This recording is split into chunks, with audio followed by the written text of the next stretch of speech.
সালাম আলাইকুম, আমি তফসির আহমেদ। ওয়েলকাম টু আমাদের ক্লাসরুম। আজকে আপনাদের সাথে ভ্যালুয়েশন অফ গুডউইল নিয়ে আলোচনা করব অ্যান্ড শেয়ার। এটা বিবিএ ফোর্থ ইয়ার এবং এমবিএ ফাইনাল ইয়ারের একটি গুরুত্বপূর্ণ টপিক। সো আজকে আমি গুডউইল পার্টটি আলোচনা করব। সো প্রথম থেকে শেষ পর্যন্ত দেখেন, আশা করি লেসনটি ভালো লাগবে। Valuation of goodwill and share, অর্থাৎ এই অধ্যায়ের দুইটি পার্ট, গুডউইল একটি পার্ট, একটা হচ্ছে শেয়ার একটি পার্ট। সো শেয়ার শেখার জন্য আমাদের গুডউইল ভালোভাবে ধারণা থাকতে হবে। সো প্রথমে আমরা গুডউইল সংক্রান্ত ভালো আইডিয়া নিব, দেন আমরা শেয়ার পার্টটা শিখব। সো আমরা গুডউইল আজকে আলোচনা করব। প্রথমে জেনে নিই গুডউইল কি। গুডউইলের বাংলা অর্থ হচ্ছে সুনাম। আসলে সুনামটা আসলে ব্যবসার কি ধরনের সম্পদ? এটা এক ধরনের ইনটেনজিবল সম্পদ, অস্পর্শনীয় সম্পদ, যা টাচ করে না। সম্পদের কাজ কি? সম্পদের কাজ হচ্ছে ব্যবসায় মুনাফা অর্জনে সহায়তা করে। সো যেহেতু একটা ইনটেনজিবল অ্যাসেট, তো ব্যবসায় কি মুনাফা অর্জন করতে কিভাবে সহায়তা করে সেটা আমাদের জানা দরকার আছে, আর এটাকে মূল্যায়ন করাও দরকার আছে। সো আজকে আমরা মূল্যায়ন করার জন্য যে মেথডগুলো আছে বিস্তারিত আলোচনা জানবো, অ্যান্ড একটি মেথডের দুইটি অঙ্ক করব। সো শুরু থেকে শেষ পর্যন্ত অবশ্যই লেসনটি দেখবেন, আশা করি ভালো লাগবে। সো প্রথমে আমরা গুডউইল সংজ্ঞাটা জেনে নিই। গুডউইল সংজ্ঞা জেনে নিই। এসপি শেড এর মতে কোনো কারবার প্রতিষ্ঠান সুখ্যাতির বিনিময়ে যে বাড়তি সুবিধা পায় তাই সুনাম। অর্থাৎ সুখ্যাতির বিনিময়ে যে বাড়তি সুবিধা পায়, অর্থাৎ কোনো প্রতিষ্ঠানে যে সুনাম বা সুখ্যাতি বিনিময়ের ফলে যে অতিরিক্ত যে সুবিধা পেয়ে থাকে স্বাভাবিকের তুলনায়, সেটা হচ্ছে সুনাম। আশা করি বুঝতে পেরেছেন। Goodwill can be created in two ways. Goodwill দুইভাবে সৃষ্টি হয়। একটা হচ্ছে বাই পারচেস, আর একটা হচ্ছে বাই ভ্যালুয়েশন। একটা ক্রয় করে, আর একটা হচ্ছে ভ্যালুয়েশন করে। যেহেতু আমরা ভ্যালুয়েশন পদ্ধতি করতেছি, সো আমাদের কনসেপ্ট থাকবে ভ্যালুয়েশন পদ্ধতিগুলো ভালো করে জানা। Method of goodwill valuation. So goodwill ভ্যালুয়েশনের মেথডগুলো আমরা প্রথমে জেনে নিব, দেন আমরা আর বিস্তারিত আলোচনা করব। First one, average profit method. Average profit মেথডে আমাদের প্রথমে এভারেজ প্রফিট বের করতে হবে। নাম্বার অফ ইয়ার পারচেস বলা থাকবে, সো এটার সাথে গুণ দিয়ে দিতে হবে গুডউইল বের করার জন্য।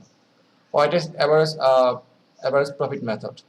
সো ওয়েটেড এভারেজ প্রফিট মেথডে প্রথমে আমাদের ওয়েটেড এভারেজ প্রফিট বের করতে হবে, then number of year purchase দ্বারা গুণ করতে হবে। সুপার প্রফিট মেথড, সবচেয়ে গুরুত্বপূর্ণ একটি পার্ট হচ্ছে সুপার প্রফিট মেথড গুডউইলের জন্য। এটা সি পার্টে এসে থাকে, অর্থাৎ 10 মার্কের জন্য মাস্ট এসে থাকে। সো এটা সবচেয়ে গুরুত্বপূর্ণ।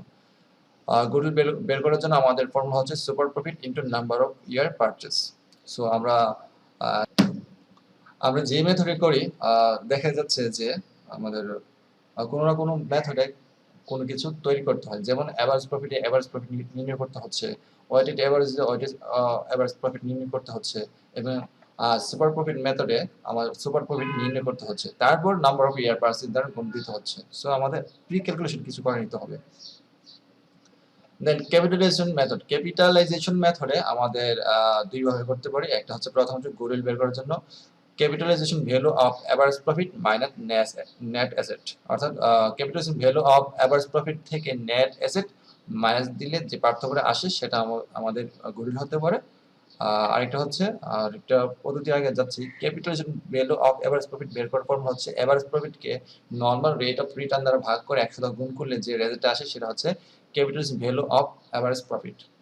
অথবা এই মেথডের জন্য আরেকভাবে করতে পারি যে সুপার প্রফিটকে এনআরআর দ্বারা ভাগ করে 100 দ্বারা গুণ করলে যে রেজাল্ট আসবে সেটা হচ্ছে আমাদের গুডউইল, কাঙ্ক্ষিত গুডউইল। দেন অ্যানুইটি মেথড, এটা তত একটা ইম্পর্টেন্ট না, আমাদের অ্যানুইটি মেথডে গুডউইলটা বের করতে হবে। সো এই ফর্মুলা আকারে আমরা অ্যানুইটি মেথডে আমাদের গুডউইলটা বের করতে হবে। যদিও পরীক্ষায় আসে না, আমরা জেনে রাখা ভালো। এখন ওয়ান বাই ওয়ান আমরা একটা স্টেপ বাই স্টেপ আমাদের অঙ্কগুলো করতে হবে। আজকে আপনাদের সাথে এভারেজ প্রফিট মেথডে দুইটি অঙ্ক করব। সো আমরা এই দুইটি অঙ্ক করলে বিপারের জন্য খুবই গুরুত্বপূর্ণ। আশা করি বিপারের প্রিপারেশন হয়ে যাবে। সো আশা করি আজকে শেষ দুইটি অঙ্ক অবশ্যই দেখবেন। সো আমরা প্রথমে অঙ্কগুলো চলে যাই। প্রবলেম 1 এখানে দেওয়া আছে, a limited agreed to purchase of sole traders. কোনো একটা সোল ট্রেডার্স এক মালিকের প্রতিষ্ঠান এ লিমিটেড রাজি হয়েছে পারচেজ করতে, ফর দ্যাট পারপোজ, ওই উদ্দেশ্যের জন্য Goodwill is to be valued at 3 years purchase of the average profit of last 5 years. অর্থাৎ সেই উদ্দেশ্যের জন্য গুডউইল ভ্যালুড করতে হবে বিগত 5 বছরের এভারেজের 3 বছরের প্রফিটকে মূল্যায়ন করতে হবে, গুডউইল ভ্যালুড করতে হবে। সো আমাদের প্রফিটগুলো অবশ্যই জানা দরকার। প্রফিট ফর দিস ইয়ার্স আর 2011 টু 2015 পর্যন্ত 5 বছরের জন্য 5টি প্রফিট দেওয়া আছে। সো প্রথম দেওয়া আছে 40,000, তারপর 45,000, 36,000, 46,000 এন্ড লাস্ট ওয়ান হচ্ছে 50,000। এই হচ্ছে প্রথম 5 বিগত 5 বছরের। সো আমাদের যেহেতু গুডউইল ভ্যালুড করতে হবে 3 বছরের, সো আমাদের এখানে এভারেজ প্রফিট ভিত্তিতে 3 বছর। সো আমাদের আগে এভারেজ প্রফিট বের করতে হবে, তারপর 3 বছর দ্বারা গুণ করলে 3 দ্বারা গুণ করলে আমাদের কাঙ্ক্ষিত গুডউইল পেয়ে যাব। তো প্রথমে আমাদের এভারেজ প্রফিট বের করতে হবে।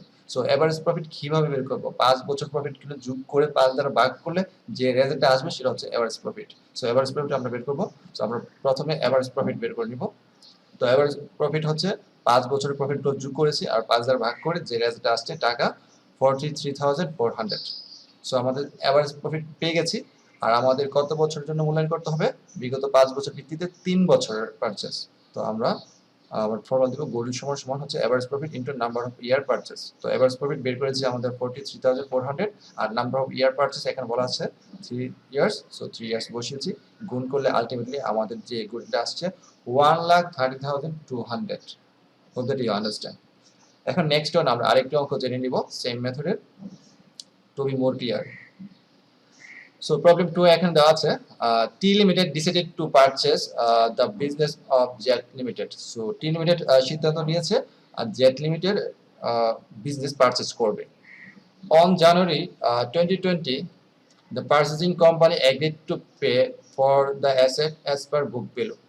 অর্থাৎ যে পারচেসিং কোম্পানি রাজি হয়েছে যে জেট কোম্পানিকে অ্যাজ পার সকল অ্যাসেট এর মূল্য অ্যাজ পার বুক ভ্যালুতে প্রদান করবে, অর্থাৎ বুক ভ্যালুতে, বই মূল্যতে। and also to pay for goodwill to be calculated at 3 years purchase of the average net profit of the last 5 years. বিগত 5 বছরের নেট প্রফিটের 3 বছরের ভিত্তিতে এভারেজ প্রফিটের ভিত্তিতে তারা 3 বছরের ভিত্তিতে গুডউইলের জন্য প্রসেস করবে। অর্থাৎ আগে গুডউইল মূল্যায়ন করতে হবে, তারপর প্রসেস করতে হবে। সো আমাদের গুডউইলটা মূল্যায়ন করতে হবে। তো প্রফিট অফ দ্য ইয়ার্স, প্রফিটগুলো দেওয়া আছে 2011 টু 2015 পর্যন্ত 5টা তথ্য দেওয়া আছে। 56,000, 42,000, তারপর 40,000, 60,000 এন্ড লাস্ট অন 55,000। এই হচ্ছে 5 বছরের 5টি প্রফিট দেওয়া আছে। এখন আর এডিশনাল ইনফরমেশন দেওয়া আছে এখানে। In the year 2011 in abnormal gain of টাকা 12,000 due to a compensation.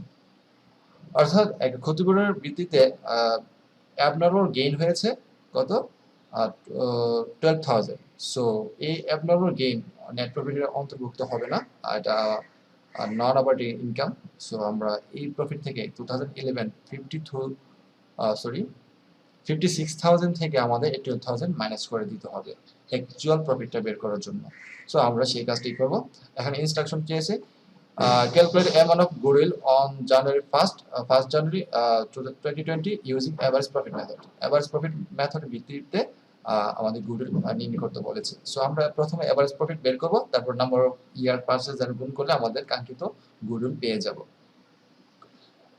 So আমাদের সলিউশনে যদি চলে যাই, প্রথমে এভারেজ প্রফিট বের করতে হবে। সো আমাদের 5টা প্রফিট এখানে বসাতে হবে। আমি 5টা প্রফিট বসিয়েছি, কিন্তু প্রথম বছরের প্রফিট থেকে 12,000 মাইনাস করে দিতে হবে অ্যাবনর্মাল গেইনটা। সো অ্যাবনর্মাল গেইনটা আমরা মাইনাস করে যে অবশিষ্ট 4টি বছরের আমাদের প্রফিটগুলো বসিয়েছি, আলটিমেটলি 5 দ্বারা ভাগ করলে এভারেজ প্রফিট পেয়ে যাচ্ছি 48,200। সো আমাদের এভারেজ প্রফিট পেয়ে গেছি। এখন আমাদের গুডউইল বের করতে হবে। এভারেজ প্রফিটের সাথে নাম্বার অফ ইয়ার পারচেজ গুণ দিলে আমরা পেয়ে যাব average profit. So sorry goodwill. So average profit দেওয়া আছে, বের করেছি অলরেডি আমরা 48,200 আর নাম্বার অফ ইয়ার পারচেজ এখানে দেওয়া আছে 3 years purchase. So 3 number of years হচ্ছে 3, আমরা গুণ করলে অর্থাৎ মাল্টিপ্লিকেশন করলে আমাদের রেজাল্ট আসতেছে 1,44,600। Hope that you understand.